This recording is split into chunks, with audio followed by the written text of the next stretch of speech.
Hola, ¿cómo estás? Mi nombre es Alejandro Solares y estamos otra vez aquí haciendo una pequeña entrevista acerca de lo que hay detrás de las iglesias, lo que es real o lo que es mentira. Este programa se llama Mentira o Verdad detrás de las iglesias, ¿verdad? Para esto me acompaña una persona que de antemano estimo mucho y lo quiero en el amor del Señor. Pero antes de que yo hable de esta persona, quiero decirle que mi nombre es Alejandro y yo me congrego en la iglesia Visión Apostólica. Estoy sirviendo como ujier y es un placer, ¿verdad? La intención de este mensaje es que usted aprenda y que se lleve algo en su corazón. El tema del día de hoy es alienígenas ancestrales. Este tema está dando un montón de vueltas en el mundo y está distorsionando lo que es la palabra de Dios con estos seres, ¿verdad? Quiero que me acompañen y estoy con una persona que lo estimo de antemano, mi hermano Jaime. Dios me lo guarde. Una vez más. Amén. El hermano Jaime, quiero primero que me cuente qué es lo que usted hace. Claro, obviamente dentro de la iglesia, cuál es su labor. ¿Me podría explicar? Amén. Bueno, mi labor dentro de Visión Apostólica, pues estamos fungiendo en el ministerio, obviamente como ministro, servidor. Estamos fungiendo en el área de la alabanza, estamos ahí trabajando arduamente en ese ministerio. En los liderazgos de la iglesia, pues nos corresponde estar en la supervisión de los grupos de amistad hogareño o células, como algunos los pueden conocer. Entonces, ese es lo que estamos trabajando en Visión Apostólica en esta congregación. Perfecto. Antes que nada, mi hermano Jaime es ministro de la iglesia en la cual su servidor se congrega, ¿verdad? Eso quiere decir que el hermano ya tiene una trayectoria dentro de la iglesia, ha sido visto que su testimonio es bueno, que le es fiel al Señor. Y más que nada, también trabaja, como él me decía, en ciertas... ¿Qué se siente, hermano, trabajar dentro del cuerpo de Cristo? Bueno, más que nada es un privilegio, hermano, porque hay muchas personas en este mundo, obviamente, que están deseosos de servir y sirven en diferentes aspectos en su vida cotidiana, mas sin en cambio, cuando tú llegas a los pies de Jesucristo y empiezas a ser parte de una congregación, servir a los que están dentro de una congregación es un privilegio que se goza uno en ello, es un privilegio enorme. Bueno, empezamos con la primera pregunta, hermano. ¿Usted ha tenido o ha experimentado algún tipo de encuentro cercano con esos seres? No, en lo absoluto no he tenido ningún encuentro con ningún ser. Claro, el enfoque es de alienígenas, ¿no? Sí, claro. Claramente hemos tenido un encuentro con un ser que no es de esta tierra, porque nuestro Señor, al que adoramos y servimos, obviamente Él dijo que Él no era de esta tierra y que nosotros no pertenecemos a este mundo, porque nuestra ciudadanía estaba donde Él se encuentra ahorita, en su hábitat, que es de nuestro Señor Jesucristo. Entonces, si he tenido un encuentro con un ser extraterrestre, bueno, Jesucristo no es de esta tierra y he tenido un encuentro con Él, entonces eso calificaría que he tenido un encuentro con Él, un ser extraterrestre, pero no como la ciencia ahorita está buscando. O sea, no con criaturas. No con criaturas, sino con el Señor Jesucristo. Así es. En la palabra extraterrestre, quiero indicar algo que es algo que no es de esta tierra, ¿verdad? Entonces, por eso el hermano aclara y dice que él ha tenido un encuentro con el Señor Jesucristo, pero porque basado en la cita bíblica, en la Biblia dice que Dios no es de este mundo, ¿verdad? Perfecto. Entonces, con estos seres, no, solamente con el Señor Jesucristo. ¿Y cómo fue tu encuentro? Bueno, yo soy parte de una trayectoria familiar. Mi madre y mi padre, no biológico, pero sí en la creación mía, me fueron llevando desde muy joven, desde muy chico, al camino del cristianismo, y me he desarrollado. Mi vida ha sido siempre. O sea, ¿tú vienes de cuna? Vengo de cuna cristiana, Okay. si lo podemos poner en ese término. Perfecto, ok. Bueno, entonces, tú como cuna cristiana que vienes, tú crees en Dios. Amén. Crees en Jesucristo, ¿verdad? Así es. Perfecto. la pregunta que tengo para ti, ¿Dios es real? ¿O es un ser desconocido? Bueno, es desconocido para muchos en este mundo, desde luego, porque no se han dado la oportunidad de conocerlo. Muy bien. Más sin en cambio para mí, Dios es real, claro que es real, es tangible. Y cuando hablo de tangible, yo entiendo que haremos nosotros como tocar a Dios. Sí. Más sin en cambio a Dios, pues lógicamente no lo podemos tocar porque es un ser espiritual también. Claro. Pero cuando yo hablo tangible es que yo puedo tocar a Dios de esta manera. Tú eres creación de Dios, yo soy creación de Dios. Y Dios se refleja y se manifiesta a través de sus hijos. Entonces Dios es real y tangible porque puedo observar su creación. O sea, Dios se muestra a través de su creación. O sea, lo que quiero entender es que por medio de mí, de otras personas, Dios es real. Dios es real, así es. Porque obviamente la ciencia, el hoy por hoy, ha descartado muchas de las ciencias antiguas en cuanto a la evolución, en cuanto a la supervivencia del más apto, y ha ido descartando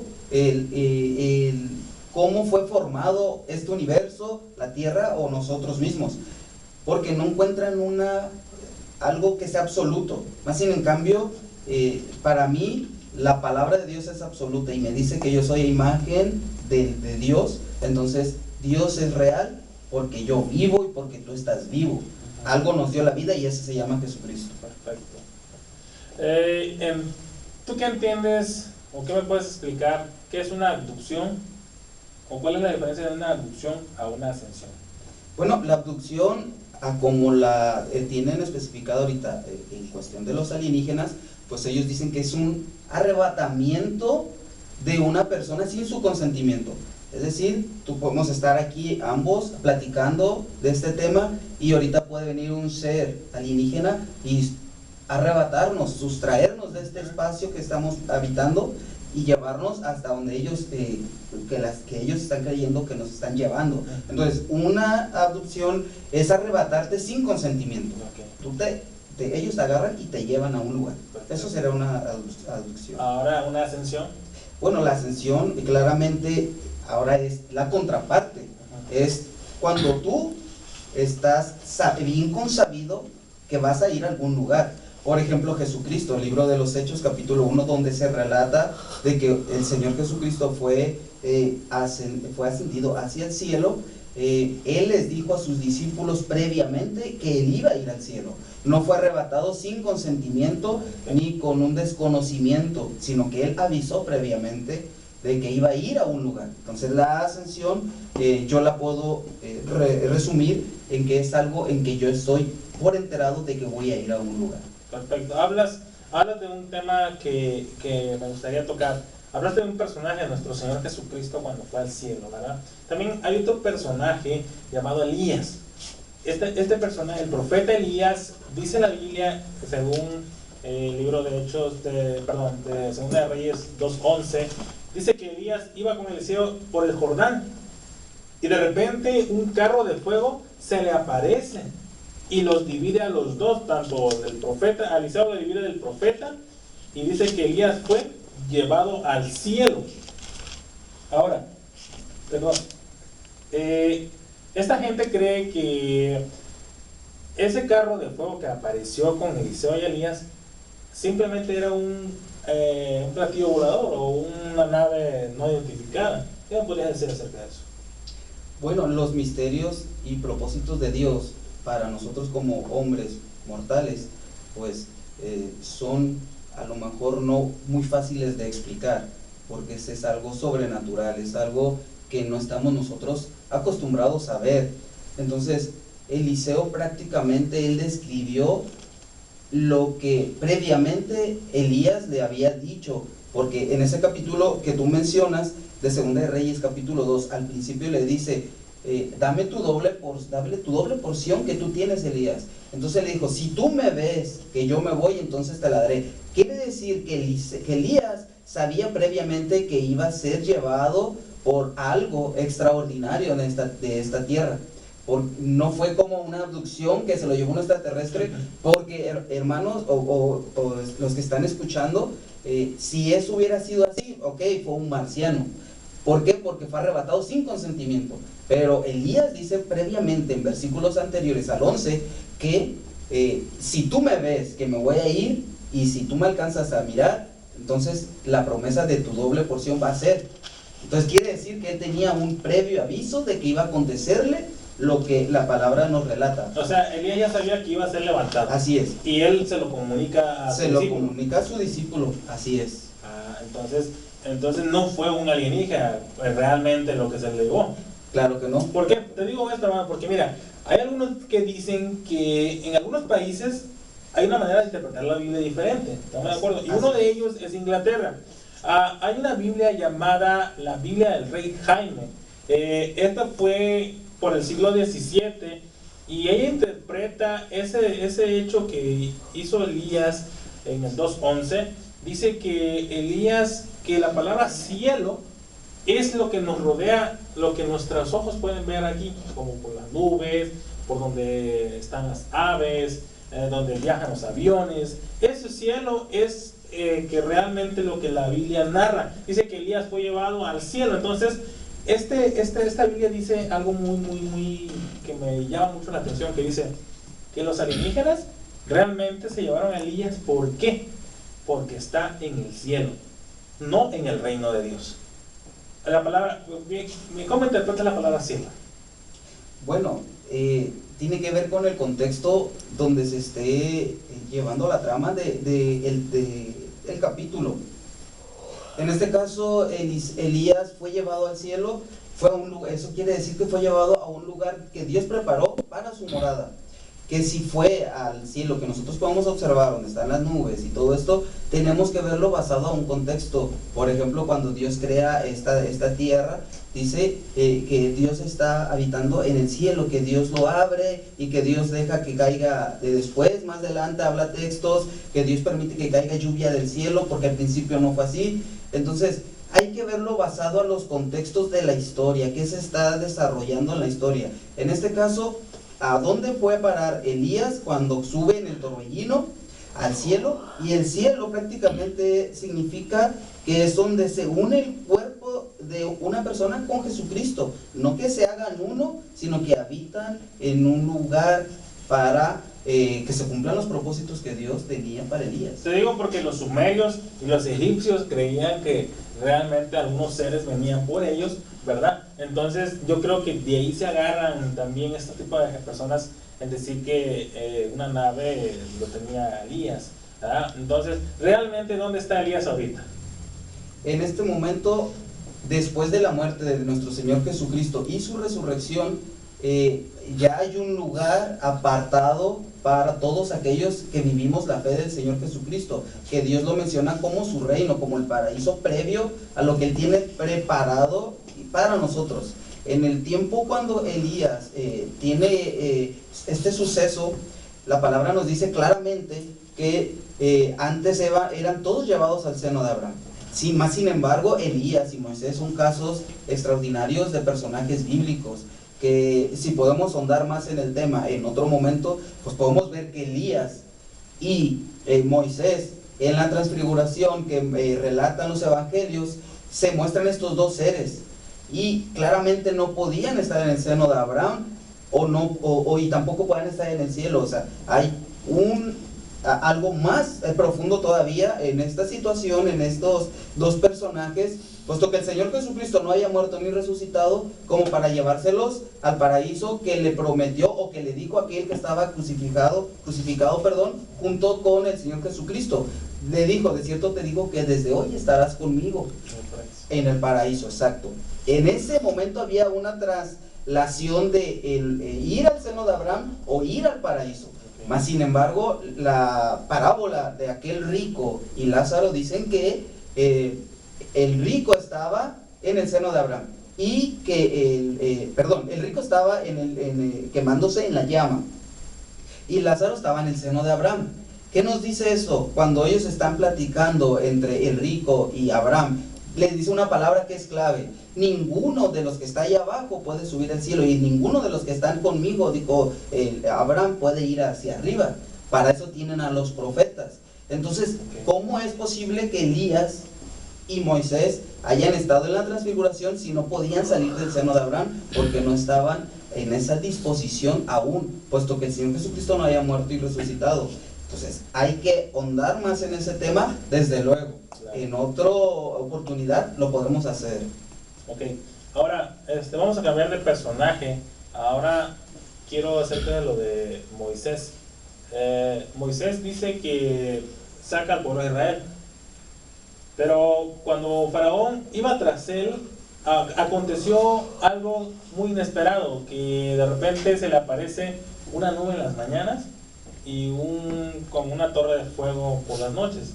¿Eso qué es, hermano? ¿Es realmente qué era la nube? ¿Era una nave o era algo inesperado? ¿O qué era eso del fuego? Porque relatos de gente que ha tenido encuentros con estos seres acerca de naves es cuando dice que la nave cuando sale en propulsión, emite como un tipo de llamaradas cuando va a la velocidad usa más de la velocidad de la luz. ¿Qué me podrías decir acerca de esto?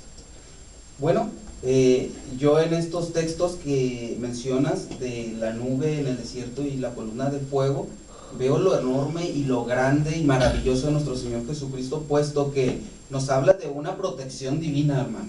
Ajá. Sin lugar a duda, bien sabemos y estamos bien consabidos de que en el desierto las temperaturas son extremas, sí, durante la mañana y durante la noche. Durante el día son calores que pueden deshidratar un cuerpo rápidamente sin consumo de agua. Y en la noche los fríos descienden lo suficiente como para congelar un cuerpo. Sí, claro. Entonces, la protección de Dios al pueblo de Israel, mostrándole su poder a través de poner una nube lo suficientemente amplia como para proteger el pueblo de Israel en completo, para que no sufra de los calores extremos. Que si fue una nave la que iba protegiendo, bueno, las características que tuviera que tener esa nave tendrían que ser de tamaños gigantescos. Claro. Hermano, estamos hablando de millones de judíos o israelitas que salen de Egipto. Para que una nave pueda proteger esa cantidad, sería absurdo. Sería absurdo, sería ilógico. Exacto. De tener esas proporciones de máquinas. Estamos hablando que, vamos a poner un ejemplo, todo Tijuana cubierto una nave. Prácticamente eso es lo que está relatando algunas personas, que una nave, imposible. Mas sin embargo podemos ver que las nubes pueden cubrir toda una región. Por ejemplo, nuestra Tijuana, sí, que es donde habitamos, pudiera unas nubes llenar completamente el cielo que es visible para nosotros de una nube. Y es un extraterrestre, obviamente no, es la protección de Dios para el pueblo, para que no sufrieran lo que el desierto les estaba presentando, que una deshidratación y la mortandad eminente. Sí, porque sería injusto Dios haberlos sacado de la esclavitud para matarlos en el desierto, ¿ah? Exactamente. Ok, perfecto. Ahora, hay algo que me llama un poquito la atención. Dice que cuando estos dos, la nube y la torre de fuego los protegían, estaban a punto de cruzar el mar, ¿verdad? Ahora, hay un relato de un avión que bajaba a la ciudad del aeropuerto de la Ciudad de México hace unos años, como unos 40, 50 años atrás. Este avión creo que era el primer avión que llegaba aquí a la Ciudad de México, y era tan grande, porque me lo relataron, que cuando iba bajando, dice que se escuchaba una potencia del motor que emitía unas ondas tan poderosas, hermano, que tanto ventanas como vasos de vidrio explotaban por el magnetismo que él emergía al descender hacia la Tierra. Bueno, ahora científicos han hecho que cierto magnetismo divida las aguas con solamente el poder del magnetismo. Ahora la pregunta es, el Mar Rojo se abrió, la Biblia dice que fue la mano de Dios que abrió al Mar Rojo. ¿Qué fue? ¿Fue la mano de Dios o fue ondas magnéticas? Bueno,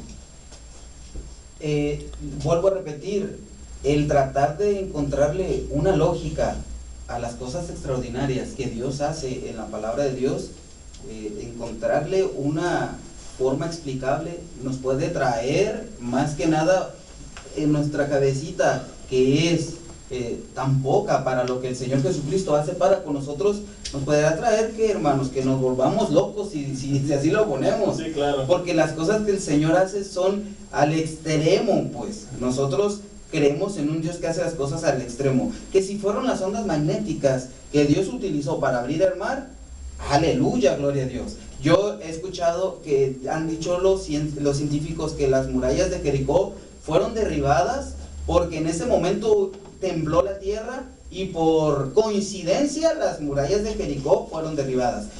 Yo creo que Dios hace lo que tenga que hacer para cumplir su propósito. Si Dios tenía que hacer un temblor para que las murallas de Jericó cayeran, y si así fue por el estremecer de los cuernos y la alabanza del pueblo de Israel provocara que se sacudieran los cimientos de unas murallas que bien cabían, dicen los estudiosos, que bien cabían 2 carros transitar libremente por esas murallas.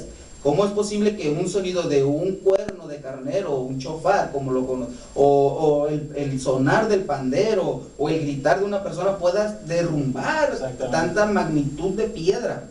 Y meramente imposible. ¿Qué es lo que estamos viendo? El poder de Dios a través de utilizar la naturaleza. Que si las ondas magnéticas fueron las que ocasionaron que se abriera el mar, Dios pudo usar lo que a él le convenía usar para mostrar el poder al pueblo de Israel. Sí, claro, claro que sí. Qué bien. Ahora, bueno, pasan el Mar Rojo, ¿verdad? Dice la Biblia que hacen fiesta, pero hay algo que me llama la atención y que estas gentes interpretan mal. Dice que Dios le habla a Moisés y le dice, sube, ¿verdad? Sube al monte, y Moisés, obediente, sube. Y dice la Biblia que estuvo 40 días dentro en el monte con el Señor. Y de repente Dios le da las tablas de la ley a Moisés y dice, ve y hazla a mi pueblo.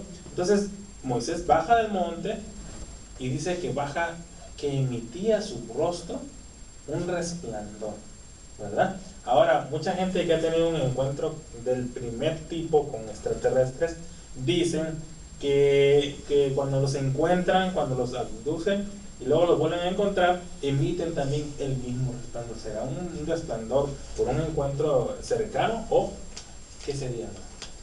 Bueno, sin lugar a duda, nuestra cara va a reflejar lo que hay interno en nuestra alma. Es decir, si tú estás alegre, tu cara lógicamente se va a mostrar alegre. Si tú estás enojado, tu ceño se va a fruncir y tu cara va a denotar que no estás del todo agradable en la situación. Entonces, ¿qué es lo que estaba sucediendo en el Sinaí con Moisés? Estaba teniendo un encuentro directamente en la presencia de Dios y con la presencia de Dios. Sí, claro. Entonces, lógicamente, su vida estaba siendo contagiada de todo lo que es Dios. La alegría de Dios, el amor de Dios, la misericordia de Dios, las leyes de Dios. Obviamente Moisés tenía que reflejar dónde se había metido, hermano. Si usted se mete a una tina con lodo, usted va a reflejar el lodo. Si usted se mete a una tina con brillantina, usted va a reflejar brillantina. Si usted se mete a la presencia de Dios, usted va a reflejar la presencia de Dios. Entonces, ¿qué es lo que reflejaba Moisés cuando baja del monte Sinaí y el pueblo lo ve? Estaban viendo la misma presencia de Dios reflejada en el rostro de Moisés, puesto que se había llenado de Dios. O sea, fue un plan de parte de Dios mostrarle al pueblo de Israel de que Moisés no estaba solo haciendo un teatro o haciendo algo ficticio, sino que realmente estaba con el verdadero Dios, y esa fue la señal a lo mejor para el pueblo, es lo que me quieren entender. No en todo una señal, puesto que el pueblo de Israel, antes de que subiera Moisés solo, Dios le dijo, trae al pueblo, santifícalo, reúnelo. Y el pueblo dijo, no, yo no quiero subir, porque ¿qué es lo que escuchaban en el monte Sinaí? Truenos, relámpagos, una nube que estaba en el lugar del monte Sinaí, estremeciendo el lugar. Pero obviamente, ¿qué es lo que sucedía con el pueblo de Israel? Eso era señal más que evidente que Moisés estaba teniendo un encuentro con Dios en ese momento, y que Moisés no estaba solo ahí, que estaba Dios con él. Entonces, que fuera esto para que el pueblo de Israel dijera, wow, sí estuvo Moisés en la presencia de Dios, no fue la situación, fue un causa y efecto de haber estado en la presencia de Dios, pero no para manifestarle al pueblo, hey, créanme, vean mi rostro, no es el porqué, porque ellos tenían ya razones para creer que allí estaba Dios. Por las señas que había. Claro. Ok, ahora, antes de que Moisés bajara con el resplandor de la cara, hay algo que me llama la atención. Dice la Biblia que Dios estaba hablando con Moisés y ellos estaban hablando con él. O sea, mucha gente dice que no solamente Dios estaba en la montaña y Moisés solo, sino que también habían otras personas. ¿Quiénes eran esas personas? Sin lugar a duda, Dios nunca está solo. No por temores de Él, porque Él es el Todopoderoso. No hay alguien más grande que Él, ni va a ser después que Él alguien más grande que Él. Dios es absolutamente poderoso. Sí, claro. El que la Biblia relate que están con personajes más allá que Dios mismo, bueno, hay citas bíblicas de Deuteronomio capítulo 33, cuando Moisés dice, antes de morir, Moisés nos dejó una herencia. ¿Qué herencia? Y dice, el Señor vino del Sinaí y nos esclareció desde Seir, resplandeció desde el monte Parán y vino del medio de 10 millares de santos y a su diestra había fulgor centellante de ellos. Otras interpretaciones de la Biblia, hermanos, dice que a su diestra venía la ley. Pero fíjense qué está diciendo Moisés en esta escritura de Deuteronomio, que no venía solo Dios, 10 millares de santos, hermano. La Biblia nos relata que siempre Dios, cuando está haciendo algo, siempre hay alguien en la creación. Al principio sí, dijo, claro, hagamos al hombre a nuestra imagen y semejanza. ¿Con quién hablaba Dios? Con la sabiduría, amén. Que si había ángeles alrededor de él, hermano, la misma naturaleza humana nos dice un principio. Ningún gobernador, ningún rey en esta tierra, porque aún hay un rey en este mundo, sí, claro, y hay presidentes, ninguno de ellos anda solo, siempre anda su gabinete. El Señor Jesucristo, que es un Dios de orden, claro, obviamente tiene también Él predestinados y prediseñados ángeles para fungir ciertas actividades, que si alguno de ellos es para que los colten a Dios, nomás porque Dios le gusta estar ahí al lado de sus ángeles, gloria a Dios por ello. Algún día yo voy a estar a un lado de Él, y usted que nos está viendo, sí, claro, si se predispone en su mente y tiene apertura, un día va a estar también usted a un lado de Dios. A Dios le gusta estar acompañado de sus hijos y de su creación. Claro que sí. Ahora, más de medio milenio antes de Jesucristo y su nacimiento, la Biblia habla de que había un grupo exiliado, hermano. Un grupo pequeño de exiliados judíos, ¿verdad? Dice que se hallaban cautivos a las orillas del río Quebar. ¿Sí ha escuchado usted esa historia? Entre ellos había una persona llamada Ezequiel, el profeta Ezequiel, ¿verdad? Hay un dilema, hay una incógnita aquí con el profeta. En cómo empieza el relato de Ezequiel 1, del capítulo 1 al 14 al 18, cómo el profeta empieza a hablar. Dice que de repente tuvo un encuentro con el Señor, y dice que ese encuentro hizo que el profeta tuviera un éxtasis y que empezara a ver visiones. Esta visión empieza a ver criaturas, hermano, criaturas que no existen en nuestro mundo, y que empieza a hablar con ellos, que le empiezan a comentar al profeta. Ahora la pregunta, esta gente cree que ese tipo de criaturas que con las que habla Ezequiel son alienígenas, son extraterrestres, o son un Anunnaki, porque ¿cómo el profeta describe estos seres? ¿Me podrías explicar un poquito acerca de eso?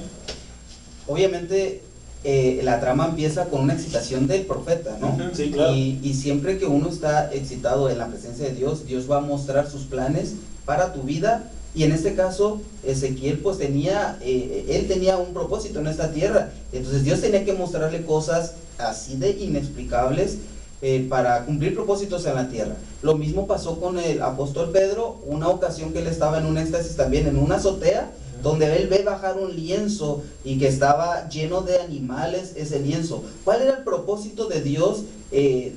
Bajar ese lienzo para el apóstol Pedro, que él entendiera un misterio que después iba a tener grandes beneficios para nosotros los gentiles, claro, puesto que eso de que Pedro viera todos esos animales hace una analogía, y no es que nosotros seamos ellos. pero para los judíos era impuro comer animales, que la Biblia en Deuteronomio o en Números nos dice que no podían comer los judíos, y luego ver que dice, mata y come, y dice, no, nada de esto impuro ha entrado a mi ser, a mi vida, a mi cuerpo. Entonces Dios estaba diciéndole, tú no llames inmundo lo que yo he santificado. Dios muestra cosas de esta magnitud para mostrarnos en su debido tiempo el cumplimiento de esas profecías. Esa era la profecía de Dios para Pedro, que se cumplía en nosotros como los gentiles, con nosotros los gentiles. Entonces, obviamente Apocalipsis nos relata que hay seres, hermano, en el cielo que tienen, por ejemplo, 6 alas. Y cualquiera puede decir, es un alienígena, pero la Biblia dice que con 2 cubren su cuerpo, con 2 vuelan y con 2 cubren su rostro, porque no les es permisible ver al Señor, ver a Dios. Y luego hay otros seres llenos de ojos. ¿Cuál es el fundamento, el principio para que Dios haya hecho esas criaturas? Dios tiene principios en el cielo. Dios tiene arcángeles, tiene querubines. Entonces, lo que está relatando Ezequiel al principio es una profecía que se tiene que cumplir. ¿Qué es lo que hace un escritor, hermano, en aquel siglo? ¿Qué es lo que hace un escritor en aquel siglo? Supongamos que estoy en el primer siglo de nuestra era, donde no se ha inventado un helicóptero. ¿Yo con qué lo voy a tratar de describir un helicóptero? Con cosas que sean habituales a mi percepción, a lo que yo estoy viendo. Ezequiel tuvo una visión que él no entendía porque no era para su tiempo, más sino en cambio se tiene que cumplir. ¿Qué es lo que estaba haciendo él? Describiendo con lo que le era palpable. ¿Para qué? Para que, pues, él prácticamente dijo, pues yo veo que tiene como cara de toro y pezuña, entonces yo creo que es esto. Y él empezó a escribir. Ahora hay que llevarlo nosotros al siglo XXI. ¿Qué nos está diciendo Dios a través de ellos? ¿Que son seres extraterrestres que visitaron a Ezequiel, pues claro que no. No son alienígenas. Que tuvo una visión en ese éxtasis con la intención de que Dios le manifieste algo que tiene que acontecer en esta tierra, claro que sí. Perfecto. Ahora, la última pregunta que yo tengo para usted, hermano, y que me gustaría que me diera su punto de vista. ¿Usted cree, hermano, que realmente existan los Anunnakis o estos seres que están ahora sí dando vueltas aquí en el mundo con esta teoría? Porque se ha vuelto tan fuerte, hermanos. Déjame decir una cosa. Ahorita en donde quieran, en la televisión, en la radio, se ha escuchado que ha habido avistamientos en 1996 en Arizona, a veces salen hasta gente, se lucra con ese tipo de gente, de este tema. ¿Usted cree que sea real? Yo creo en la palabra de Dios, y la palabra de Dios nos dice un misterio y que es revelado. Este mundo es un mundo espiritual.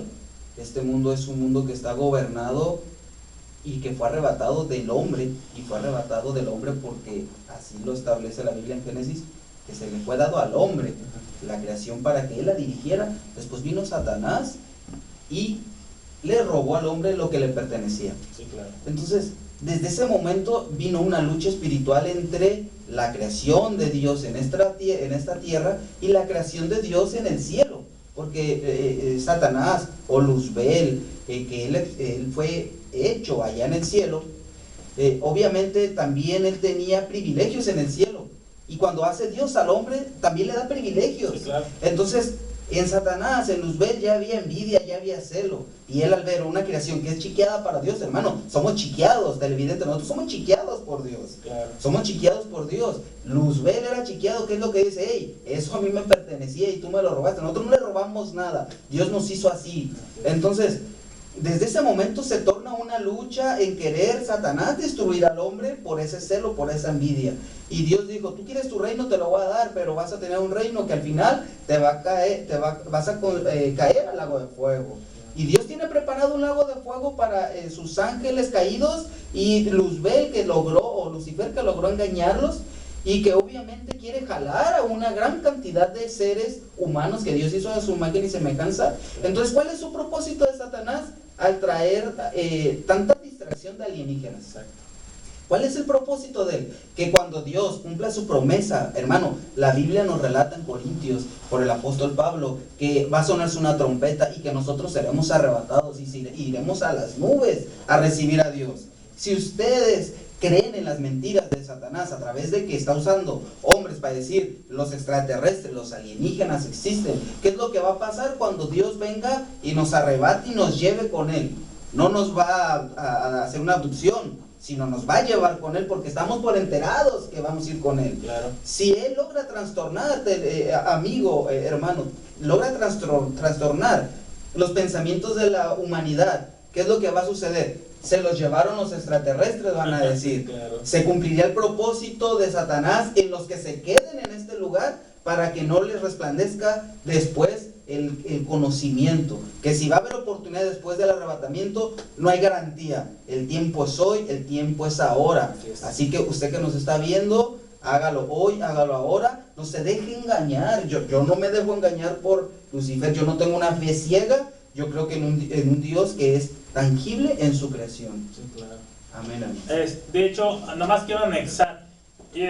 Yo, igual de manera, yo no creo que vamos a ponerlo por así decir, si existen, Dios sabe por qué los hizo, ¿verdad? Pero una cosa sí puedo decir, que no hay que tenerles miedo. ¿Por qué? Porque la palabra del Señor nos muestra a qué tenemos de temer, o a qué estar preparados, ¿verdad? Otra cosa, yo concuerdo con usted, hermano, de que esta teoría de los humanos, como había dicho nuestro pastor también anteriormente, que es pura artimaña del hombre por parte de Satanás, claro está, que quieren deshacer que el ser humano, o tú que nos escuchas, si eres cristiano o no lo eres, pierdas el enfoque realmente en lo que la palabra de Dios te está mostrando, ¿verdad? Como aquí decía aquí el hermano ministro, de que ese día del arrebatamiento va a ser algo grande, va a ser algo horrendo. ¿Por qué? Porque ponte a imaginar lo que va a suceder, va a ser un caos. La Biblia habla, el apóstol Pablo dice que dos van a ir en el campo y uno va a ser tomado y otro va a ser dejado. Yo me imagino las personas que van manejando, bueno, no voy a hablar de credo, si es un siervo de Dios, para no dañar a los que nos lleguen a ver de otras religiones, si es una persona que está metida con Dios al 100% y va manejando y se lo lleva a Dios, llega a chocar, va a haber caos de choques, aviones se van a caer, etcétera. Entonces, lo que aquí decía el hermano me llama mucho la atención. ¿Por qué lo recalco? Porque persona que nos miras, lo que quiere Satanás es que tú no sepas que realmente hay un plan, hay un propósito para tu vida. Una última recomendación nos gustaría que nos dieras, hermano, a la gente que nos ve. ¿Qué le podrías decir tú a ellos en tus propias palabras? Algo. Bueno, la palabra de Dios es nuestra guía, es nuestra forma de vivir lo que la Biblia nos manifiesta. Hay que creerlo, hay que vivirlo para poder tener ese logro que es lo que estamos esperando nosotros. Es un arrebatamiento no de seres alienígenas, sino de el ser, como tú lo quieras llamar, amigo, un ser supremo o un ser divino. Para mí es Jesucristo, para otros es Jehová. El punto es que Dios nos va a llevar si nosotros nos guardamos en Él, si nosotros buscamos de Él constantemente. No hay otro método, no hay otra forma en el cual nosotros podamos salvarnos nosotros mismos. Nosotros no estamos capacitados para salvarnos nosotros mismos por nuestras propias actitudes. Necesitamos un mediador, y este se llama Jesucristo, y este es el verdadero Dios, y al cual te invito a que tú conozcas, para que en un abrir y cerrar de ojos, como dice la Biblia, tú seas arrebatado y nos encontremos todos juntos, o nos encontremos todos juntos en el reino de Dios un día. Claro. Amén. Te quiero invitar, estimado televidente, tenemos nuestros servicios.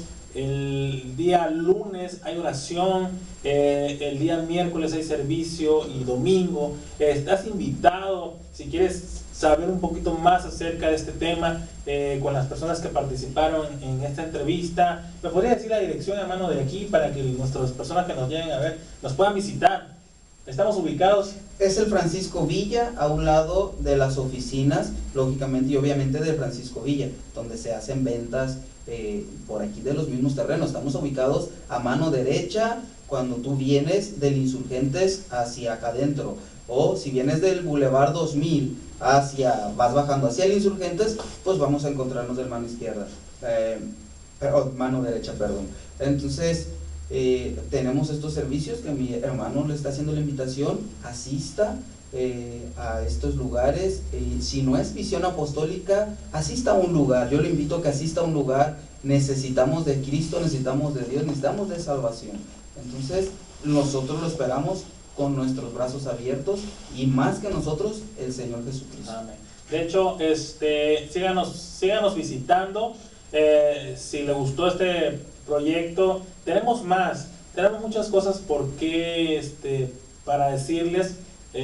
Síganos visitando. Cada semana tendremos nuevos temas, nuevos panelistas, y más que nada mi deseo de mi corazón es servirle al Señor Jesucristo y servirles a ustedes. Hermano Jaime, muchísimas gracias por su tiempo, y persona que nos mira, tome lo bueno y desecha lo malo, como dijo el apóstol Pablo, y que el Señor los bendiga grandemente.